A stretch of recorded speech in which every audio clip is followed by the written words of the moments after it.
Ayo mulai. Assalamualaikum warahmatullahi wabarakatuh. Di sini saya Teguh Muhammad Prasetyo dan rekan saya Syahman Sarir. Kami akan memaparkan tentang proyek kami untuk tugas ujian akhir semester mata kuliah machine learning. Di sini kami mengambil judul prediksi produksi padi di Jawa Barat menggunakan algoritma LSTM.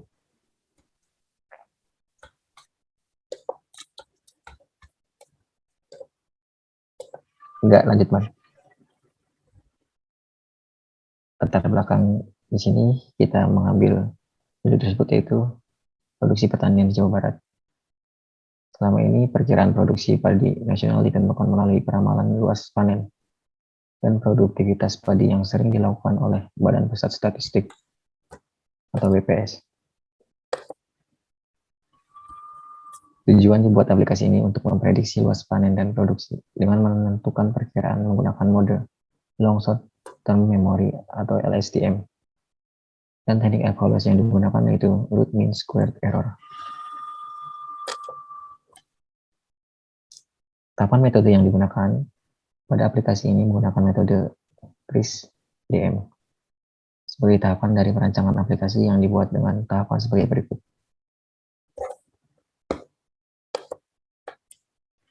Yang pertama itu fase pemahaman bisnis atau business understanding. Yang kedua itu fase pemahaman data understanding phase. Yang ketiga itu fase pengolahan data atau data preparation phase. Keempat itu fase pemodelan. Yang kelima itu fase evaluasi. Dan yang terakhir itu fase penyebaran atau deployment phase. Dataset yang digunakan dalam penelitian kami berdua pada aplikasi ini yaitu data tanaman pangan yang dikelompokkan berdasarkan luas panen, produksi dan produktivitas menurut provinsi mulai dari tahun 1993 hingga tahun 2015. Metode algoritma yang digunakan dan teknik evaluasi yang kami gunakan yaitu long short term memory atau LSTM dengan perhitungan kuadrat terkecil atau least square. Teknik evaluasi menggunakan evaluasi RMSE. Hasil dan pembahasan untuk fase pemahaman bisnis atau business understanding pada fase ini yang dikerjakan kelompok kami menentukan untuk membuat sebuah sistem machine learning dengan tema utama permasalahan precision agriculture. Kami membuat sebuah sistem prediksi lama panen atau hasil panen berdasarkan parameter bertujuan untuk memprediksi luas panen dan produksi dengan menentukan perkiraan menggunakan algoritma long short term memory atau LSTM dan teknik evaluasi root mean squared error atau RMSE. Selanjutnya untuk fase pemahaman data, pada fase ini kami memilih data tanaman pangan yang didapat dari Badan Pusat Statistik atau BPS. Dataset yang kami ambil yaitu data tanaman pangan yang dikelompokkan berdasarkan luas panen, produksi, dan produktivitas menurut provinsi mulai dari tahun 1993 hingga tahun 2015, serta mengevaluasi kualitas data, memeriksa data, dan membersihkan data yang tidak valid. Langkah ketiga yaitu fase pengolahan data. Pada tahap ini dilakukan pengambilan data yang dibutuhkan untuk memudahkan saat proses pengolahan data. Pengambilan tipe data yang kami lakukan yaitu mengambil data berdasarkan Provinsi Jawa Barat, serta mengambil hasil produksi dan luas panen padi pada data tanaman pangan yang didapat dari Badan Pusat Statistika atau BPS. Pada ketiga fase terakhir akan lanjut menggunakan Google Colab dan demo sistem melalui web. Tiga tahapannya itu fase pemodelan.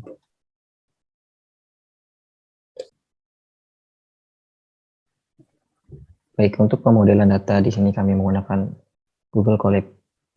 Tahap pertama itu kita mengimport library yang ada pada Google Colab. Di pertama itu ada beberapa library yang kami import dimulai dari Met, Pandas Data Reader, NumPy, Pandas, dan sebagainya. Selanjutnya kami mengambil data dengan fungsi Google Colab, yaitu import files. Data yang sudah diambil kita visualisasikan dapat dilihat sebagai berikut. Jadi kita ada dua variabel, yaitu produksi dan luas panen.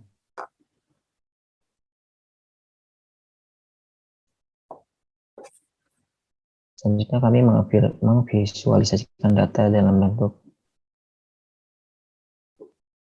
plotting. Di sini kita dapat melihat pertumbuhan data produksi. Selanjutnya kita mengambil data produksi dan kita melakukan normalisasi ke bentuk 0 dan 1 menggunakan min-max scalar. Data tersebut kita masukkan ke dalam bentuk array. Selanjutnya kita membuat dataset untuk train data. Kita menggunakan 10 data, yaitu dari data produksi kita masukkan ke dalam array.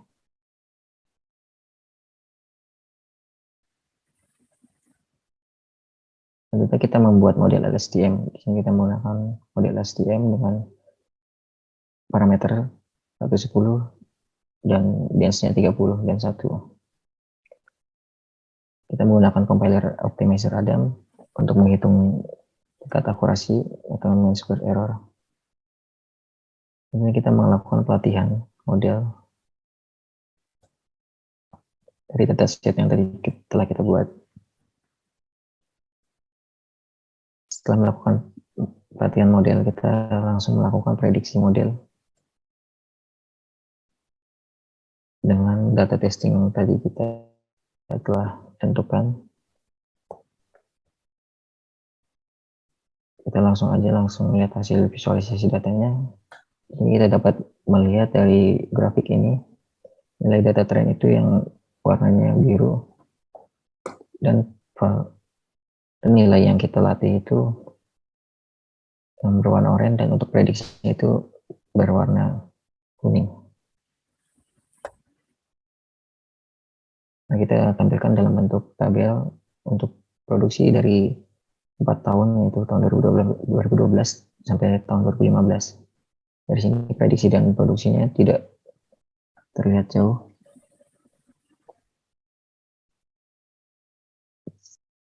Selanjutnya kita untuk melakukan prediksi keseluruhan.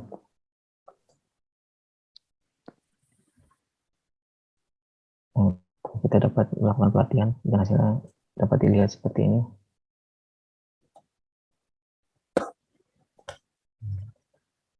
Ini model kurang lebih seperti itu. Untuk modelingnya cukup seperti itu.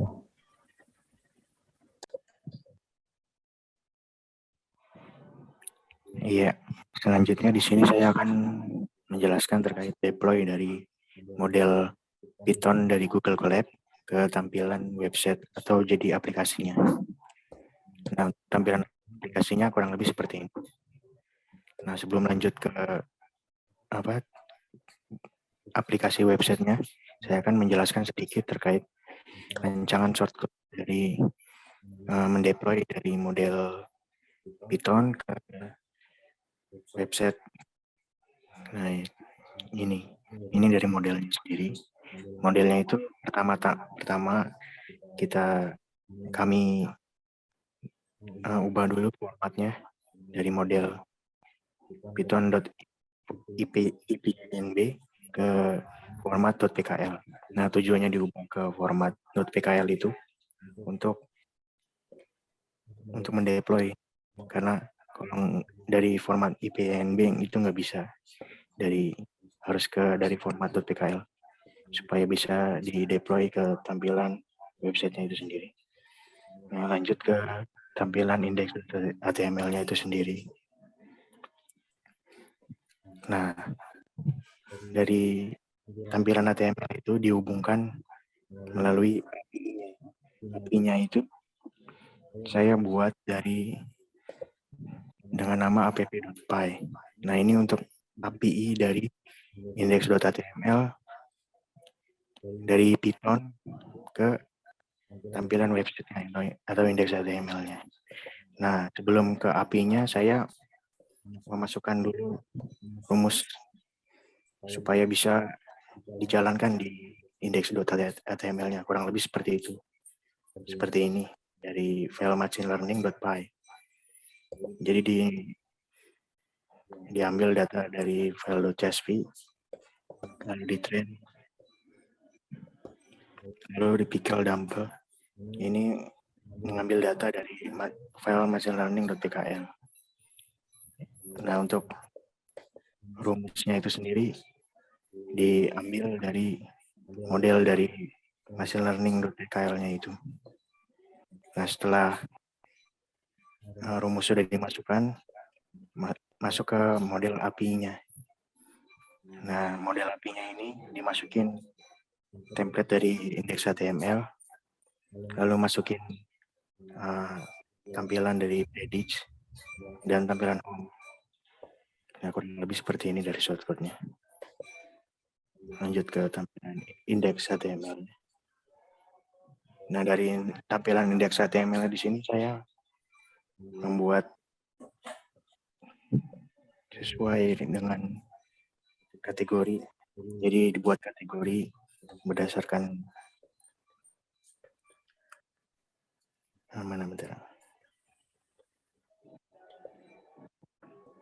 kategori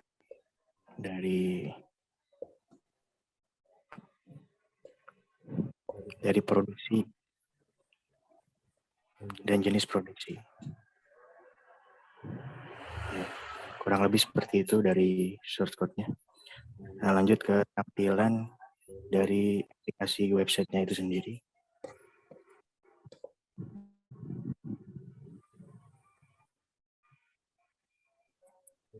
Ya, kurang lebih tampilan website-nya seperti ini.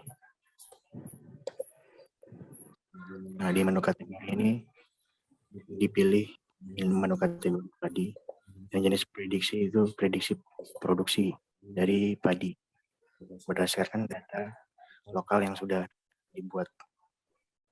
Nah, untuk prediksi waktu saya buat dengan seperti ini, dengan select kategori. Misalnya tahun 2012 untuk prediksi waktunya.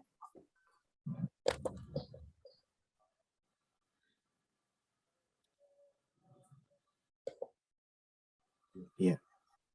Itu untuk dan prediksinya kurang lebih seperti itu. Ya, mungkin itu saja dari kelompok kami. Kurang lebihnya maaf. Wassalamualaikum warahmatullahi wabarakatuh.